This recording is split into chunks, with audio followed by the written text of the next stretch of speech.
गोरी कवि और कालू कौवा अपने घोंसले में सोए हुए थे कि दरवाजे पर दस्तक होती है। गोरी कवि दरवाजा खोलती है तो बाहर एक साधु पक्षी खड़ा था। बेटी, मैं भूखा हूँ, मुझे कुछ खाने को दे दो। अरे सुबह सुबह तुझे कोई और काम नहीं है? आ गया है मांगने। मेरे पास पहले ही थोड़ा सा दाना है, अगर वो तुझे दे दिया तो मैं क्या खाऊंगी? चल भाग यहाँ से। वो साधु पक्षी निराश होकर वहाँ से चला जाता है। गोरी कवि के पड़ोस में रानू चिड़िया अपनी बेटी गुड़िया के साथ रहती थी। फिर साधु पक्षी चिड़िया के दरवाजे पर दस्तक देता है। रानू चिड़िया दरवाजा खोलती है। बेटी, मैं भूखा हूँ, मुझे कुछ खाने के लिए दे दो। ये सुनकर मामा चिड़िया सोच में पड़ जाती है। कोई बात नहीं बेटी, अगर कुछ नहीं है तो मैं चला जाता हूँ। नहीं नहीं, रुकिए, मैं आपको दाना देती हूँ। मम्मा, अगर आप ये दाना साधु पक्षी को दे देंगी तो हम क्या खाएंगे? गुड़िया, दरवाजे पर आए सवाली को खाली नहीं मोड़ते, हमें ऊपर वाला और दाना दे देगा। ऐसा कहते हुए रानू चिड़िया वो दाना साधु पक्षी को दे देती है। जुग जुग जियो बेटी, तुमने मेरी भूख मिटाई, ऊपर वाला तुम्हारी भी भूख मिटाएगा। उस रात मामा चिड़िया और उसकी बेटी गुड़िया दोनों भूखी ही सो जाती हैं। दूसरी सुबह मामा चिड़िया जंगल से लकड़ियाँ काटने जाने वाली थी कि तभी गोरी कवि वहाँ आती है। गोरी कवि बहुत लालची और दुष्ट कवि थी। चिड़िया, आज मैं भी तुम्हारे साथ लकड़ियाँ काटने चलूंगी। गोरी, तुम वहाँ जाकर काम तो करती नहीं हो, उल्टा मुझे तंग ही करती हो। नहीं नहीं चिड़िया, मैंने सोच लिया है, कालू तो कोई काम नहीं करता, अब मैं ही मेहनत करूंगी और मेहनत करके जंगल की सबसे अमीर कवि बनूंगी। फिर रानू चिड़िया गोरी कवि को अपने साथ ले जाती है। जंगल में जाते ही गोरी कवि को नींद आने लगती है। चिड़िया बहन, तुम लकड़ियाँ काट लो, जब कट जाए तो मुझे बता देना, मैं आकर इकट्ठी कर दूंगी। गोरी, मैंने कहा था ना कि तुम भी कालू की तरह आलसी और निकम्मी हो। फिर रानू चिड़िया अपने काम में लग जाती है और गोरी कवि सो जाती है। चिड़िया लकड़ियाँ काट ही रही थी कि तभी वहाँ वही साधु पक्षी आ जाता है।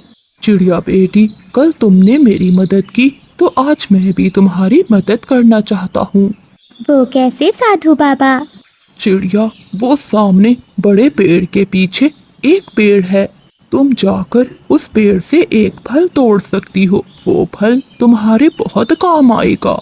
साधु पक्षी ये कहकर वहाँ से चला जाता है और रानू चिड़िया उस साधु पक्षी के बताए हुए पेड़ की ओर चली जाती है। चिड़िया के सामने एक अनार का पेड़ था जिसके ऊपर सोने के अनार लगे हुए थे। ये देखकर चिड़िया हैरान हो जाती है। अरे, ये तो सोने के अनार का पेड़ है, साधु बाबा ने सच में मेरी मदद की है। फिर रानू चिड़िया उस पेड़ से एक सोने का अनार तोड़ती है। मेरे लिए तो ये एक ही अनार बहुत है, मेरी जिंदगी अच्छे से गुजर जाएगी। रानू चिड़िया वो सोने का अनार तोड़कर वापस आती है तो गोरी कवि अभी तक सो रही थी। रानू चिड़िया गोरी कवि को आवाज देती है, गोरी, ओए गोरी, उठो, देखो मुझे सोने का अनार मिला है। जाओ, तुम भी उस पेड़ से सोने का अनार तोड़ लो। चिड़िया की ये बात सुनकर गोरी कवि तुरंत उठ जाती है। कहाँ कहाँ चिड़िया? वो सामने बड़े पेड़ के पीछे। रानू चिड़िया अपने सोने का अनार लेकर घर चली जाती है। गोरी कवि भी दौड़कर उस सोने वाले अनार के पेड़ पर जाती है। अरे वाह, मैं तो अमीर बन गई। अब जल्दी से घर से टोकरी लेकर आती हूँ और कालू जी को भी, फिर हम ये सारे अनार तोड़कर अपने घर ले जाएंगे। गोरी कवि खुशी खुशी अपने घर जाती है। कालू, कालू, उठो उठो, सुनो मेरी बात सुनो, जल्दी से टोकरी उठाओ और मेरे साथ चलो। गोरी, क्या हुआ, क्यों ऐसे शोर मचा रही हो? गोरी कवि सारी बात कालू कवि को बताती है। चलो गोरी, जल्दी से चलो, कहीं ऐसा ना हो कि हमसे पहले कोई पक्षी वो सोने के अनार तोड़ कर ले जाए। फिर कौवा और कवि अपनी टोकरी लेकर जल्दी से जंगल की ओर जाते हैं। रास्ते में कौवा और कवि को वही साधु पक्षी मिलता है। कौवे और कवि, लो ये सोने का अनार ले लो और वापस चले जाओ। मैंने तुम्हारी इच्छा भी पूरी कर दी।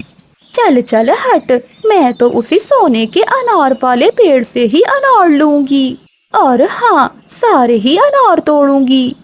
हाँ साधु बाबा, तुम ये अपना अनार किसी और पक्षी को दे देना। फिर कौवा और कवि भागते हुए सोने के अनार के पेड़ के पास जाते हैं और उस पेड़ से सोने के अनार तोड़ तोड़ कर अपनी टोकरी भर लेते हैं। ऐसे वो कौवे वो पेड़ खाली कर देते हैं और सारे अनार लेकर अपने घर चले जाते हैं। कालू जी, एक बार मैं टोकरी से सोने के अनार गिन लूं। गोरी कवि जब टोकरी से कपड़ा हटाती है तो अंदर गले सड़े हुए अनार थे। ये देखकर कौवा और कवि रोने लग जाते हैं। कालू कालू, ये कैसे हुआ? कैसे हमारे सोने के अनार इन गले सड़े अनारों में बदल गए? गौरी, ये सब हमारी लालच की वजह से हुआ है। अब जल्दी से भागो, उस साधु पक्षी से वो सोने का अनार ले लेते हैं। फिर वो कवि जंगल वापस जाते हैं और पूरा जंगल घूमते हैं, लेकिन अब वो साधु पक्षी वहाँ से जा चुका था। ऐसे वो कौवे अपने लालच की वजह से खाली पंखों घर लौट आते हैं। मेरी गुड़िया अभी तक जाग रही है? तो और क्या मम्मा, मैं कैसे सो सकती हूँ? आपने पंख पर मारा था और अभी तक मेरे पंख में दर्द हो रहा है। मुझे माफ कर दो गुड़िया, जो काम आपने किया शायद वो कोई भी ना कर सकता था। मुझे कालू कौवे ने सब बता दिया है। आ जाइए गुड़िया की बच्ची, नदी से पानी पीकर। आज तो मैं उसे छोड़ूंगी नहीं। हर रोज नदी से पानी पीने का बहाना बनाकर जाती है और रोज लेट आती है।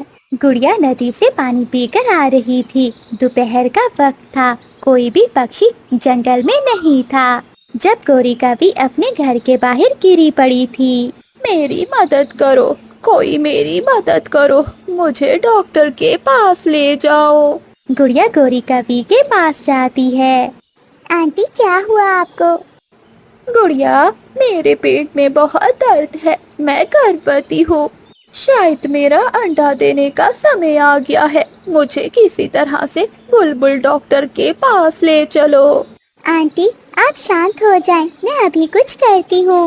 वो गोरी कवि के पड़ोस वाले घर में जाती है, मगर वहाँ तो ताला लगा हुआ था। अरे, कबूतर अंकल भी यहाँ नहीं है, अब मैं क्या करूँ? अगर मैंने जल्दी कुछ ना किया तो गोरी आंटी को कुछ भी हो सकता है। गुड़िया बैठी ऐसे सोच रही थी, तभी गुड़िया की नजर कबूतर की सब्जी बेचने वाली रेढ़ी पर जाती है। गुड़िया जल्दी से उस रेढ़ी के पास जाती है। मैं गोरी आंटी को इसी रेढ़ी पर लेटाकर बुलबुल डॉक्टर के पास ले जाती हूँ। ये मुश्किल तो है, लेकिन मैं कर लूँगी। फिर गुड़िया कबूतर की सब्जी बेचने वाली रेढ़ी लेकर वहाँ से चलती है। उधर गुड़िया किसी की मदद कर रही थी और गुड़िया की मम्मा घर में बैठी गुड़िया के लिए चिंतित हो रही थी। जब देखो वो बाहर से हमेशा लेट आती है। अब के बाद तो मैं उसे घर से बाहर नहीं जाने दूंगी। उसे जो भी चाहिए होगा मैं घर में ला कर दूंगी। मुझसे ये हर रोज परेशानी नहीं उठाई जाती। गुड़िया गोरी आंटी को उठाकर रेढ़ी पर रखती है और रेढ़ी को धकेलकर बुलबुल डॉक्टर की ओर चल पड़ती है। गुड़िया बेटी, और कितना दूर है बुलबुल डॉक्टर का घर? आंटी, थोड़ी ही देर में हम वहाँ पहुँच जाएंगे। गुड़िया किसी भी तरह करके गोरी आंटी को बुलबुल डॉक्टर के पास ले आती है। रुको गुड़िया बेटी, मैं मदद करती हूँ। फिर बुलबुल डॉक्टर गोरी कवि को उठाकर बेड पर लेटाती है। शाम होने वाली थी। कालू कौवा भी लौटकर अपने घर आ जाता है। अपनी पत्नी को घर में ना देखकर कालू कौवा बहुत चिंतित हो जाता है। ये गोरी कहाँ जा सकती है? हो सकता है उसकी तबीयत खराब हो गई हो और वो बुलबुल डॉक्टर के पास चली गई होगी। कालू कौवा जल्दी से उड़ता हुआ बुलबुल डॉक्टर के पास जाता है। कालू अंकल, आप जहाँ बैठ जाएं। बुलबुल डॉक्टर गोरी कवि को लेकर अंदर हैं। गुड़िया बेटी, तुम्हारा बहुत बहुत धन्यवाद मेरी पत्नी की जान बचाने के लिए। मेरी पत्नी को समय पर अस्पताल लाने के लिए हम तुम्हारे बहुत बहुत आभारी हैं। अंकल, मेरी मम्मा बहुत परेशान होंगी। अब मुझे घर जाना चाहिए। छोटा किकी रानू चिड़िया के घर के पास से गुजरता है। किकी बेटे, गुड़िया दिन को आपके साथ ही नदी पर जाती है, परंतु अभी तक वो लौट कर नहीं आई। आंटी, मैं तो दिन को नदी से पानी पीकर अपने घर चला गया था और गुड़िया भी वहाँ से चली गई थी। हाँ, हो सकता है कि गुड़िया अपनी सहेली मीना के साथ खेलने गई हो। फिर किकी वहाँ से चला जाता है। आ जाइए गुड़िया एक बार, आज तो मैं इसे छोड़ूंगी नहीं। तभी गुड़िया भी वहाँ आ जाती है। अब क्यों आ गई हो? रात भी वहीं गुजार लेनी थी। मुझे सब पता चल गया है। किकी ने मुझे सब बता दिया है। मम्मा, क्या बताया है किकी ने? परंतु गुड़िया की मम्मा गुड़िया की एक बात भी नहीं सुनती और उसे मारने लगती है। बताओ, फिर देर से घर लौटोगी? बताओ मुझे। मम्मा, छोड़ दे मुझे। फिर गुड़िया अपने घर में जाती है और वो एक कोने में बैठकर रोने लगती है। रात को रानू चिड़िया के दरवाजे पर दस्तक होती है। रानू चिड़िया दरवाजा खोलती है। चिड़िया बहन, ये मिठाई आपके लिए। गुड़िया जैसी बेटी ऊपर वाला हर किसी को दे। रानू चिड़िया को कुछ भी समझ नहीं आ रहा था कि कालू कौवा क्या कह रहा है। मैं कुछ समझी नहीं कालू भैया, ये मिठाई किस खुशी में है? मेरे घर में अंडा आया है। अगर गुड़िया मेरी पत्नी गोरी को उठाकर बुलबुल डॉक्टर के पास ना लेकर जाती तो मेरी गोरी की जान भी जा सकती थी। ये कहते हुए कालू कौवा वहाँ से चला जाता है। रानू चिड़िया अपनी बेटी से बहुत शर्मिंदा थी। वो गुड़िया के पास जाती है। मेरी गुड़िया अभी तक जाग रही है? तो और क्या मम्मा, मैं कैसे सो सकती हूँ? आपने पंख पर मारा था और अभी तक मेरे पंख में दर्द हो रहा है। मुझे माफ कर दो गुड़िया, जो काम आपने किया शायद वो कोई भी ना कर सकता था। मुझे कालू कौवे ने सब बता दिया है। वो ये मिठाई का डिब्बा देकर गया है। मम्मा, क्या अंडा आ गया है कालू अंकल के घर? हाँ गुड़िया बेटी, ये मिठाई उसी खुशी में है। फिर रानू चिड़िया अपनी बेटी गुड़िया को अपने गले से लगा लेती है। शाबाश मेरी बेटी, आज तूने मेरा सर फख्र से बुलंद कर दिया। हमेशा ऐसे ही नेकी के काम करना। फिर दोनों माँ बेटी मिलकर मिठाई खाती हैं। जंगल के सारे पक्षी अपना अपना घर बनाने के लिए जंगल से सूखी लकड़ियाँ लेने जा रहे थे। कौवे भैया, आप भी हमारे साथ आ जाइए और अपने घर को मजबूत करने के लिए लकड़ियाँ ले आइए। चिड़िया, तुम जाओ, मुझे बहुत नींद आ रही है, मुझे सोने दो। कालू, अगर बारिश शुरू हो गई तो तुम्हें बहुत समस्या होगी। उनकी बातें सुनकर गोरी कौवी भी नींद से जाग जाती है। चिड़िया, क्या चू चू लगा रखी है? मुझे सोने भी नहीं देती हो तुम। चल भाग यहाँ से। फिर रानू चिड़िया वहाँ से चली जाती है। गोरी, उठ तो गया हूँ। आज मैं इंसानों की बस्ती की ओर जाता हूँ और वहाँ से कोई रोटी का टुकड़ा चुराता हूँ। कालू कौवा इंसानों की बस्ती की ओर चला जाता है। वो एक पेड़ पर बैठा हुआ था कि उसे सामने एक केले का पेड़ नजर आता है। कालू कौवा उस केले के पेड़ पर जाता है। वो मजे मजे से केले खाने लगता है। तभी कालू कौवे को ख्याल आता है, अरे, सूखी लकड़ियाँ भला मैं कहाँ से ढूंढूंगा? ये केले के पत्ते बहुत बड़े हैं, इनसे ही कुछ मुरम्मत हो जाएगी। फिर कालू कौवा पेड़ के कुछ पत्ते तोड़कर वहाँ से अपने घर की ओर चला जाता है। कालू जी, ये कौन से पत्ते हैं? गोरी, ये केले के पेड़ के बड़े पत्ते हैं। हम इससे ही अपने घर की मुरम्मत करेंगे। देखना, सब देखकर हैरान हो जाएंगे। परंतु कालू जी, क्या हम इससे तूफान में बच जाएंगे? गौरी, तुम चिंता ना करो, मैं सब कुछ देख लूंगा। फिर कालू कौवा उन पत्तों से अपने घर की मुरम्मत करने लगता है। कभी कभी पागल हो गए हो क्या? कभी इन खाली पत्तों से भी घर की मुरम्मत हुई है? तुम्हें साथ में कुछ लकड़ियाँ भी लगानी होंगी। जाओ जाओ, तुम अपना काम करो, मुझे तंग ना करो। मेरी बात मान लो, अपना घर मजबूत लकड़ियों से बनाओ, वरना ये पहली बारिश में ही टूट जाएगा। परंतु कालू कौवा मिठू की बात नहीं मानता और अपना घर बनाने लगता है। रानू चिड़िया अपनी सूखी लकड़ियाँ लेकर आ जाती है। मेरी सूखी लकड़ियाँ आ गई हैं, अब मैं इनसे अपना एक पक्का घर बना लेती हूँ। शाम होने से पहले पहले जंगल के सभी पक्षी अपने अपने लिए लकड़ियों से मजबूत घर बना लेते हैं। कालू कौवे और गोरी कौवी ने भी अपना घर केलों के पत्तों से बना लिया था। कालू जी, मुझे तो बहुत डर लग रहा है। क्या तेज बारिश में हमारा ये घर टिक पाएगा? तुम चिंता ना करो, ये घर बहुत मजबूत है। रात होते ही तेज बारिश शुरू हो जाती है।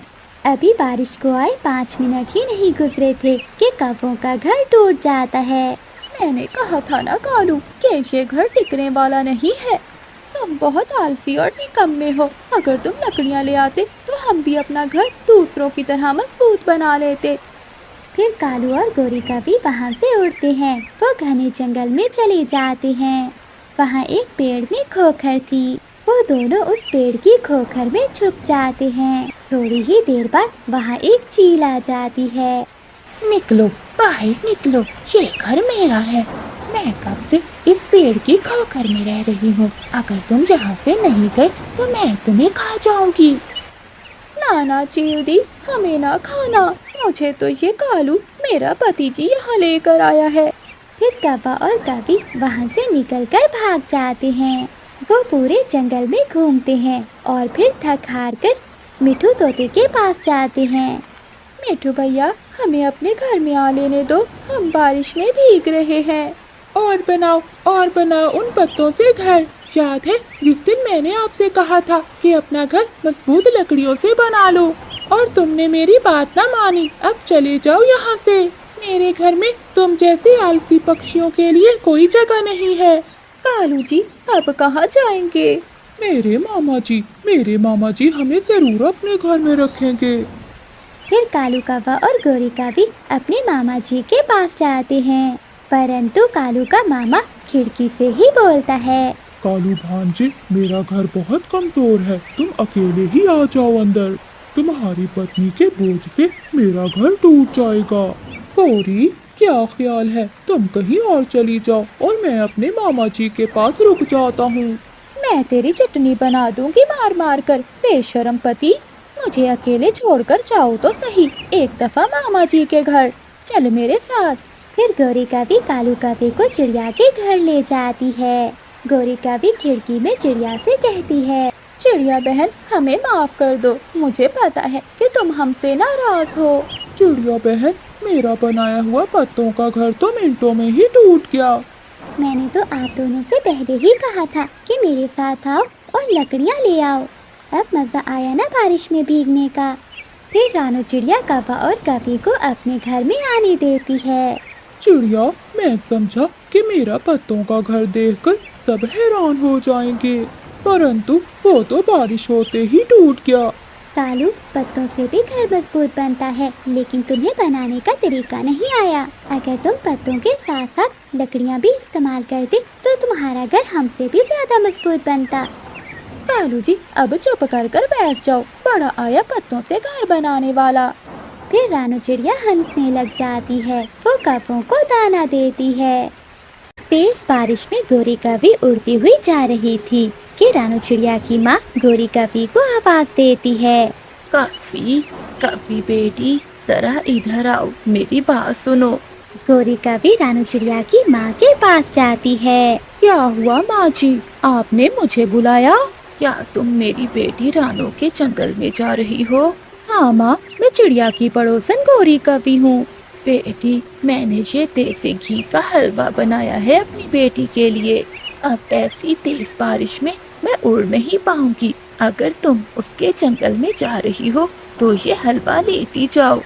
हलवा देखकर गोरी कौवी के मुंह में पानी आ जाता है और वो तुरंत बोलती है, हाँ हाँ जरूर, मैं ले जाऊंगी, आप चिंता ना करें माँ जी। फिर गोरी कौवी वो हलवे का डिब्बा पकड़ती है और वहाँ से चली जाती है। ऐसे तेज बारिश में गोरी कभी एक पेड़ के नीचे बैठ जाती है। अगर मैं थोड़ा सा हलवा खा लूं तो चिड़िया को पता नहीं चलेगा। वैसे भी भूख बहुत लगी हुई है।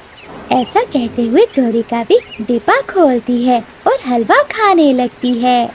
हलवा बहुत स्वादिष्ट था। गोरी कभी खुद को रोक ही नहीं पाती और वो बैठी बैठी सारा हलवा खा जाती है। अरे, ये हलवा तो बहुत स्वादिष्ट था। फिर गोरी कभी खाली डिब्बा वहीं फेंक कर अपने घर की ओर बढ़ जाती है। अगली सुबह हो जाती है। गोरी कभी बैठी हुई थी कि रानू चिड़िया गोरी कभी के पास आती है।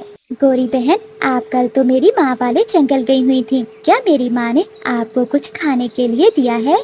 नहीं नहीं चिड़िया, मुझे तो कुछ भी नहीं दिया तुम्हारी माँ ने। अच्छा, मेरी माँ ने मेरे लिए देसी घी का हलवा बनाया था। सोचा कि शायद तुम्हें दे दिया हो।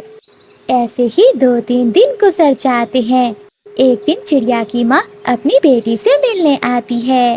बेटी, हलवा कैसा था? स्वादिष्ट था ना? मैंने अपने हाथों से देसी घी का हलवा बनाकर भेजा था। माँ, कौन सा हलवा? बेटी, जो मैंने गोरी कवि को दिया था। लेकिन माँ, गोरी ने तो मुझे कोई भी हलवा नहीं दिया। मम्मा, इसका मतलब गोरी आंटी ने वो सारा हलवा खुद खा लिया होगा। अच्छा गुड़िया बेटी, तुम तैयार हो जाओ। इस बार हम दोनों मिलकर उस गोरी कवि को सबक सिखाएंगे। गुड़िया और उसकी नानो घर से निकलती हैं। वो दोनों पहाड़ों की ओर जाती हैं। वहाँ पेट खराब करने वाली बूटियों के कुछ पत्ते गुड़िया की नानो तोड़ लेती है। नानू नानू, हम इन पत्तों से क्या करेंगे? क्या ये पत्ते हम गोरी आंटी को देंगे? गुड़िया बेटी, तुम बस देखती जाओ। फिर गुड़िया की नानो मिठू हलवाई की दुकान पर जाती है और वो मिठू से कुछ गुलाब जामुन लेती है। अपने घर आकर गुड़िया की नानो पत्तों का रस गुलाब जामुन में मिला देती है। लो बेटी, काम हो गया। अब देखना, उस काली कवि को सजा जरूर मिलेगी। फिर गुड़िया की नानो गुड़िया के कान में एक बात बताती है। गुड़िया हंसने लग जाती है। गुड़िया वो गुलाब जामुन लेकर गोरी कवि के पास जाती है और उसे कहती है, गोरी आंटी, ये गुलाब जामुन मेरी मम्मा ने बनाए हैं। क्या आप ये गुलाब जामुन मेरी नानो को दे देंगी? गोरी कवि गुलाब जामुन देखकर बहुत खुश हो जाती है। हाँ हाँ गुड़िया, क्यों नहीं। ऐसे काम तो मैं बहुत शौक से करती हूँ। मैं आज ही तुम्हारी नानो के जंगल में जाने वाली थी। मैं घूमूंगी फिरूंगी और तुम्हारी नानो को ये गुलाब जामुन भी दे आऊंगी। गुड़िया की नानो पेड़ के पीछे बैठी ये सब देख रही थी। फिर गौरी कवि गुड़िया से गुलाब जामुन लेकर वहाँ से चली जाती है। गुड़िया बेटी, जाओ आप अपनी मम्मा को भी बुला लाओ। वो भी गोरी का तमाशा देखेगी। फिर गुड़िया जल्दी से अपने घर जाती है। मम्मा मम्मा, जल्दी चलिए, आज आपको बहुत मजा आने वाला है। गुड़िया, बताओ तो सही, क्या हुआ है?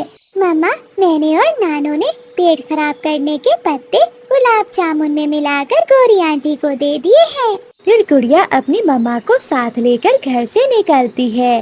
गोरी कवि उड़ती हुई नदी के पास चली जाती है। वो नदी किनारे जाकर बैठ जाती है। पागल छोटी चिड़िया, शायद मुझे जानती नहीं है। मैं कवि हूँ, गोरी कवि। ये गुलाब जामुन तो अब मेरे हैं। ऐसा कहते हुए गोरी कवि वहीं बैठकर गुलाब जामुन खाने लगती है। एक एक करके गोरी कवि सारे ही गुलाब जामुन खा लेती है। थोड़ी ही देर में गोरी के पेट में गुड़गुड़ शुरू हो जाती है। मर गई, हाय मैं मर गई। मेरा पेट, मेरे पेट में बहुत दर्द हो रहा है। तभी गुड़िया गुड़िया की मम्मा और नानो वहाँ आ जाती हैं। काली कवि, देसी घी का हलवा खाकर तुम्हारे पेट में दर्द नहीं हुआ था? अब पता चला, मुझे भी गुड़िया की नानो कहते हैं। मैंने गुलाब जामुन में पेट दर्द करने की जड़ी बूटी मिलाई हुई थी। मैं मर गई, बचाओ बचाओ कोई मुझे। ऐसा कहते हुए गौरी कभी वहाँ से भागती है और वो सीधा शौचालय जाती है। वो कभी बाहर आती है तो कभी फिर से शौचालय जाती है। चिड़िया और उसकी नानो गौरी को देखकर खूब हंस रही थी। ऐसे गौरी कभी को सजा मिलती है। गोरी कवि और कालू कौवा रात के अंधेरे में चिड़िया के घर में घुस जाते हैं। गोरी कवि चिड़िया की अलमारी से पैसों की थैली बाहर निकालती है। फिर वो दोनों पति पत्नी वहाँ से भाग जाते हैं। अगली सुबह हो जाती है। जब रानू चिड़िया अपनी अलमारी खुली हुई देखती है तो डर जाती है। ये अलमारी किसने खोली होगी? मुझे याद है, मैंने अच्छे से अलमारी को बंद किया था। जब रानू चिड़िया जरा आगे होकर देखती है तो अपने पैसों की थैली ना देखकर रोने लगती है। गुड़िया, गुड़िया बेटी, कोई चोर हमारी उम्र भर की मेहनत चुरा कर ले गया। हम लूट गए, हम बर्बाद हो गए। मम्मा, आप चुप कर जाएं, हम फिर से मेहनत करेंगे और फिर से हमारी खुशियाँ लौट आएंगी। लेकिन जिस चोर ने हमारी मेहनत की कमाई चुराई है वो कभी खुश नहीं रह पाएगा। कालू जी, मुन्नी को बहुत तेज बुखार है। फिर गए गौरी, जो पैसे हम रात चिड़िया के चुरा कर लाए वो फिर से गए। जब भी हम कोई बड़ी चोरी करते हैं तो घर में कोई ना कोई बीमार हो जाता है। मम्मा पापा, मुझे डॉक्टर के पास ले जाएं। फिर कालू कौवा अपनी बेटी मुन्नी को उठाता है और बुलबुल डॉक्टर के हॉस्पिटल में ले जाता है। बुलबुल मुन्नी का चेकअप करती है और उसे दवा देती है। कालू कौवे के पास जितने भी पैसे थे वो सारे मुन्नी कौवे पर लग जाते हैं। अगले दिन कालू कौवा मुन्नी को साथ लेकर घर आता है। गौरी, सोचा था उन पैसों को जमा करके अपने लिए एक कार लूंगा, लेकिन अब ये भी पैसे गए। कालू जी, तुम चिंता ना करो, मौका पाकर फिर किसी के घर चोरी कर लेंगे, फिर तुम अपनी मोटर कार ले लेना। ऐसे ही कुछ दिन गुजर जाते हैं। एक दिन कबूतर दूसरे जंगल गया हुआ था कि कालू कौवा कबूतर के घर में घुस जाता है। दिन का वक्त था लेकिन गर्मियों की दोपहर। कोई भी कालू कौवे को नहीं देख रहा था। न जाने इस गंदी आंखों वाले ने अपना माल कहाँ छुपा कर रखा होगा। कालू कौवा कबूतर के घर की अच्छे से तलाशी लेता है। फिर कालू कौवे को कबूतर के घोंसले से कुछ पैसे मिल जाते हैं। ये देखकर कालू कौवा खुश हो जाता है और फिर वो कबूतर की सारी कमाई चुराकर वहाँ से भाग जाता है। गौरी, अब मुन्नी भी ठीक है और तुम भी। अब मैं इन पैसों से अपनी मोटर कार ही लूंगा। ठीक है कालू जी, चलो हम सब पहले नदी से पानी पी आते हैं, फिर शाम को चले जाना अपनी कार लेने। फिर कालू कौवा चोरी किए हुए पैसे अपने घर में रखता है और वो सब नदी से पानी पीने चले जाते हैं। कालू कौवा, गोरी कवि और मुन्नी कवि तीनों नदी पर बैठे हुए थे। तभी कबूतर रोता हुआ वहाँ आता है। कोई चुरा कर ले गया, कोई चुरा कर ले गया, मेरी उम्र भर की कमाई कोई चोर चुरा कर ले गया। जिसने भी मेरे पैसे चुराए वो कभी खुश नहीं रह पाएगा। कबूतर यार, चुप कर जाओ, हो सकता है तुम भूल रहे हो सकता है किसी ने तुम्हारे पैसे चुराए ही ना हो। कालू, मैंने खुद अपने घोंसले के नीचे पैसे छुपाए थे।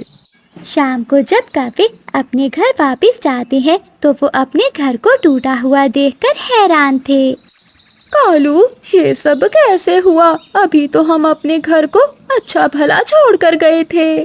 तभी रानू चिड़िया वहाँ आती है। कव्वो, मैं यहाँ से गुजर रही थी कि हवा के झोंके से पेड़ हिला, जिससे आपका घर भी नीचे गिर गया। कालू कौवा तो चुप था, वो तो बस रोए ही जा रहा था। फिर रानू चिड़िया वहाँ से चली जाती है।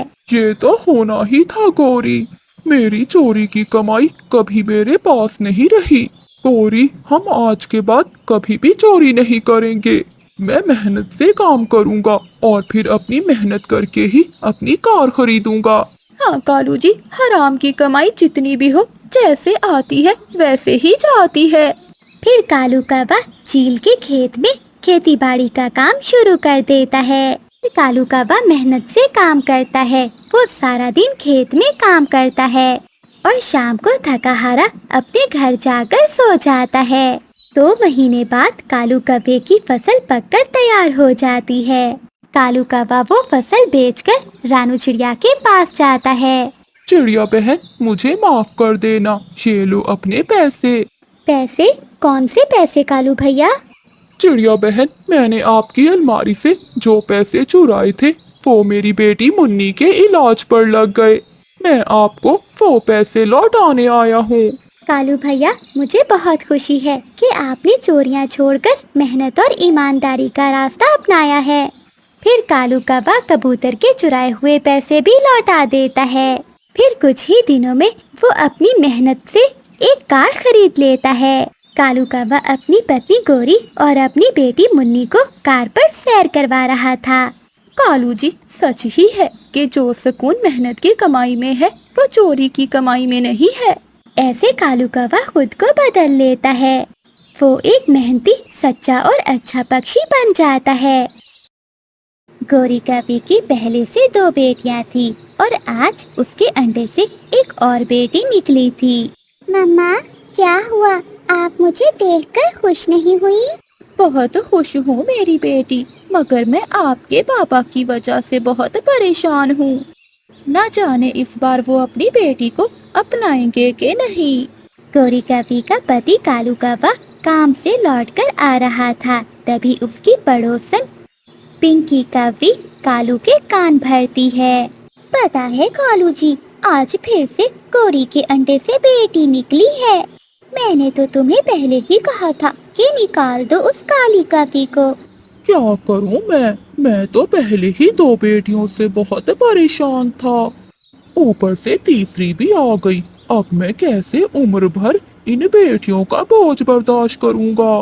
कालू जी, तुम चिंता क्यों करते हो? मैं तुमसे दूसरी शादी कर लूंगी। बस किसी तरह से अपनी पत्नी और बेटियों को अपने घर से निकाल दो। फिर कालू कौवा गुस्से में अपने घर जाता है। वो घर जाते ही लड़ाई शुरू कर देता है। तू मनहूस है, इसलिए तो तेरे अंडों से बेटियां निकल रही हैं। पति जी, इसमें मेरा क्या दोष है? जरा देखो तो हमारी तीसरी बेटी कितनी सुंदर है। सबसे प्यारी है हमारी छोटी सी मुन्नी। बस बहुत हो गया, अब तुम्हारे लिए मेरे घर में कोई जगह नहीं है। अपनी बेटियों को साथ ले और निकल जा मेरे घर से। पति जी, कृपया करो, बस आज की रात मुझे यहाँ रह लेने दो। सुबह होते ही मैं अपनी बेटियों को लेकर यहाँ से चली जाऊंगी। गोरी कौवे की तीनों बेटियां अपनी माँ की ओर देख रही थी, लेकिन कालू कौवे को उन पर जरा भी रहम नहीं आता और वो रात के अंधेरे में ही अपनी पत्नी और बेटियों को घर से बाहर निकाल देता है। गोरी कौवी अपनी तीनों बेटियों को लेकर वहाँ से चली जाती है। गोरी कौवी अपनी तीनों बेटियों को लेकर एक पेड़ के नीचे बैठ जाती है। माँ, क्या हमें कोई जंगली जीव खा जाएगा? कुछ नहीं होगा मेरी बेटियों को, अभी तुम्हारी माँ जिंदा है। मैं हूँ अपनी बेटियों के साथ। वो रात गोरी कौवी अपनी बेटियों को अपने पंखों में छुपाकर गुजारती है और दूसरे दिन वो नदी के किनारे अपनी एक छोटी सी झोंपड़ी बनाती है। अब मेरी तीनों बेटियाँ इस झोंपड़ी में मेरे साथ रहेंगी। मम्मा, हम यहाँ बहुत खुश हैं। यहाँ पापा हमें मारेंगे तो नहीं और ना ही हमारी मम्मा से लड़ाई करेंगे। गोरी कौवी अपनी तीनों बेटियों को झोंपड़ी में छोड़कर दाना लेने जाती है तो रास्ते में उसकी पुरानी सहेली रानू चिड़िया मिल जाती है। गोरी, तुम यहाँ? क्या तुम इसी जंगल में रहती हो? हाँ चिड़िया सहेली, मैं अपनी बेटियों के साथ यहीं रहती हूँ। और फिर बातों ही बातों में गोरी कौवी अपनी जिंदगी के दुख रानू चिड़िया को बताती है। और जब मेरे तीसरे अंडे से बेटी निकली तो मेरे पति ने मेरी तीनों बेटियों के साथ मुझे घर से निकाल दिया। गोरी बहन, चुप कर जाओ, तुम चिंता ना करो। कल तुम मेरे पास आ जाना। मेरा जंगल में बहुत बड़ा होटल है और मैं जानती हूँ कि तुम बहुत अच्छा खाना बनाती हो। कल से तुम ही मेरे होटल पर खाना बनाया करोगी। फिर अगले दिन से गोरी कौवी रानू चिड़िया के होटल पर जाती है। वो स्वादिष्ट स्वादिष्ट खाने बनाती है। गोरी कौवी ने अपनी तीनों बेटियों का स्कूल में एडमिशन भी करवा दिया था। ऐसे ही कई दिन बीत जाते हैं और फिर वो दिन भी आ जाता है जब गोरी कौवी की तीनों बेटियां पढ़ लिख जाती हैं। कुछ ही दिनों में वो कौवी अपनी बेटियों के साथ एक बहुत बड़ा घर भी बना लेती है। मम्मा, अब हम तीनों बहनें आपकी जिंदगी में कोई भी दुख नहीं आने देंगी। हाँ मम्मा, अब हम बड़ी हो गई हैं, हम आपको हमेशा खुश रखेंगी। मम्मा कवि की आंखों में खुशी के आंसू आ जाते हैं। एक दिन गौरी कवि अपनी तीनों बेटियों के साथ जंगल घूमने जा रही थी कि उड़ते उड़ते वो सब अपने पुराने घर तक पहुंच जाते हैं। उनका बाबा कालू कौवा घर के बाहर बैठा हुआ था और पिंकी कवि उसे मार रही थी। निकल जाओ मेरे घर से, मैं तुम जैसे बीमार पक्षी को और बर्दाश्त नहीं कर सकती। मुझे मुझे दवा ले दो, मुझे दवा ले दो, वरना मैं मर जाऊंगा।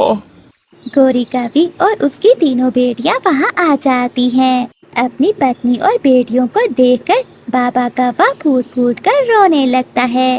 मैंने जो किया था मुझे उसकी सजा उससे भी बढ़कर मिली है। गौरी, मुझे माफ कर दो। मैं कभी भी वो रात नहीं भूल सकती जिस रात तुमने मुझे और मेरी बेटियों को घर से बाहर निकाल दिया था। बेटियां तो बेटियां होती हैं, उन्हें अपने बाबा पर रहम आ जाता है और वो अपने बाबा को अपने साथ ले जाती हैं। बाबा कौवा अपने किए पर बहुत शर्मिंदा था। अब उसे एहसास हो गया था कि बेटियां बेटों से कम नहीं होती। फिर गौरी कवि अपने पति को दवा लेकर देती है और कुछ ही दिनों में कालू कौवा फिर से ठीक हो जाता है। गौरी कवि को साड़ी लेने का बहुत शौक था। कई दिनों पैसे जमा करने के बाद गौरी कवि बाजार जाती है। तभी गौरी को रास्ते में रानू चिड़िया मिलती है। वो चिड़िया से कहती है, चिड़िया, आज मैं साड़ी लेने जा रही हूँ, शाम को देखने आ जाना, मैं पहन कर दिखाऊंगी तुम्हें। गौरी, लाल रंग में लेना, काले रंग पर लाल रंग बहुत सुंदर लगेगा। गौरी कवि थोड़ा आगे बढ़ती है। हरियाली, रुको रुको, मेरी बात सुनो। गौरी, मैं दाना लेने जा रही हूँ, जरा जल्दी बताओ क्या बात है। मैं बाजार जा रही हूँ, आज मैं अपने लिए लाल रंग की साड़ी लेने जा रही हूँ। नहीं गौरी, तू काली है, तुझ पे लाल रंग नहीं बल्कि हरा रंग बहुत जचेगा। मेरी मानो तो तुम लाल रंग की साड़ी लेने की बजाय हरे रंग की साड़ी लेना। गौरी कवि आगे बढ़ती है और वो जाते जाते सभी को बताती जाती है। आखिर वो बाजार में एक कपड़े की दुकान पर पहुंची जाती है। भाई साहब, ये ले पैसे और मुझे वो सामने वाली सुंदर लाल रंग की साड़ी दे दो। ये साड़ी तो 500 में है, 300 में कोई नहीं देगा। ये साड़ी तुम्हें नहीं मिल सकती। ये सुनकर गौरी कवि नाराज हो जाती है। चाचा जी, 300 में दे दो ना, हम जैसे कुछ पक्षी गरीब भी तो होते हैं ना। नहीं, मैं पूरे 500 में ही दूंगा। आया बड़ा, 500 ही लूंगा, चल रख अपनी साड़ी अपने पास। फिर गौरी कवि दूसरी दुकान पर जाती है, मगर वहाँ भी बात नहीं बनती। उड़ते उड़ते गौरी कवि लंडे बाजार चली जाती है और वहाँ गौरी कवि को एक साड़ी पसंद आ जाती है। भाई जी, वो सामने वाली साड़ी कितने की है? वो साड़ी पूरे 300 की है। बात बन जाती है। इतने पैसे ही तो गौरी कवि के पास थे। गौरी कवि पूरे 300 में वो साड़ी लंडे बाजार से खरीद लेती है। वो बहुत खुशी खुशी घर आती है। गौरी कवि का पति कालू कौवा दूसरे जंगल में गया हुआ था।